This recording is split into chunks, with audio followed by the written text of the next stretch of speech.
Bonsoir à tous et merci de suivre le flash d'information sur RTI2, la chaîne plus proche des populations. Chaque année, le 13 février, la journée mondiale de la radio met à l'honneur ce média et tous les journalistes qui œuvrent au quotidien pour informer le grand public. La radio, un des médias les plus anciens, a su s'adapter à l'heure où Internet bouleverse le paysage médiatique.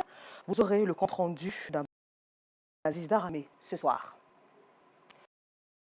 À Cocody, au carrefour La Vie, la gare des véhicules intercommunaux se retrouve dans un ravin. Une place donnée par la mairie de la commune pour éviter le désordre sur la route. Une situation aussi qui inquiète les clients et les conducteurs. Mais la mairie de Cocody rassure toutefois que les mesures sont prises pour répondre à l'inquiétude des uns et des autres. Abdoulaziz Daramé et Kader Batul se sont donc rendus dans ce ravin et à la mairie de Cocody pour plus d'informations. Cocody, carrefour La Vie, gare des véhicules intercommunaux. Ici, avoir un véhicule pour se déplacer relève du parcours du combattant, une difficulté à laquelle font face Dorcas et Lazare, tous deux clients réguliers dans cette gare. En descendant la pente, il n'y a pas un bon escalier et puis bon, ça fatigue un peu les pieds, quoi. Voilà. C'est pas du tout facile de descendre, voilà, comme la voie n'est pas praticable, surtout quand il pleut, vraiment c'est très difficile pour descendre. Notre cri de cœur, c'est qu'on vient nous aider à arranger la voie là, vraiment. Voilà, parce que les soirs pour rentrer, c'est vraiment difficile d'avoir des véhicules pour rentrer. Dieu merci, il y a une gare ici. Voilà, si l'accès est facile, vraiment, ça va vraiment nous arranger. Avant de se retrouver dans ce ravin, la gare était située ailleurs. Kader, responsable de la dite gare, évoque les raisons de leur délocalisation et les difficultés auxquelles ils sont confrontés. Nous étions en haut avant, mais vu le désordre, les voitures garaient mal, ça créait un embouteillage, tout ça là. Donc le maire a vu ça, il nous a envoyé ici en bas pour ne pas créer le désordre. Le problème de la gare surtout, on a besoin de l'électricité et puis en haut là, les femmes qui descendent là, elles tombent un peu dans le temps de pluie là. C'est ce qui est le problème de la gare, et puis sinon tout se passe bien.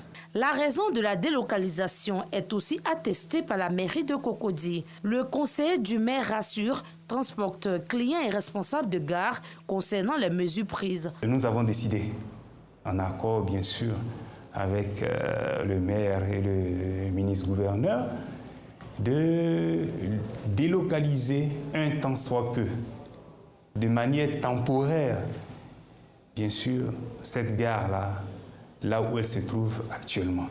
Nous, déjà, au niveau de la mairie, nous avions déjà essayé de localiser et de faire un espace dédié aux taxis communaux, communément appelés Wororo. Donc, vous allez voir que quand vous quittez la RTI en direction donc, des deux plateaux, arrivez au feu des carrefours de La Vie, sur votre droite, nous avons vraiment aménagé une petite gare moderne pour les Wororo qui s'aligne là. Nous sommes sur plusieurs chantiers en même temps. Ce n'est pas la seule gare que nous sommes, la seule gare moderne que nous sommes en train de réaliser. Il y a plusieurs gares que nous sommes en train de réaliser. La construction des gares annoncée par la mairie de Cocody est attendue. Elle va résoudre la question sécuritaire à laquelle acteurs du transport de cette commune et usagers font face.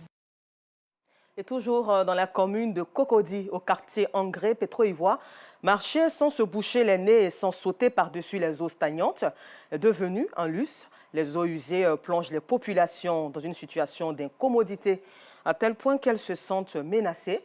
Et la rédaction de RTI2, conduite par Niam Killer, Mel et Bienvenue Kwao, a fait immersion dans leur quotidien que vous verrez ce soir. À la page sport, la Confédération africaine de football, le CAF, a simultanément effectué le tirage au sort de la Coupe d'Afrique des Nations U17 et U20 2025 en Égypte ce jeudi 23 février.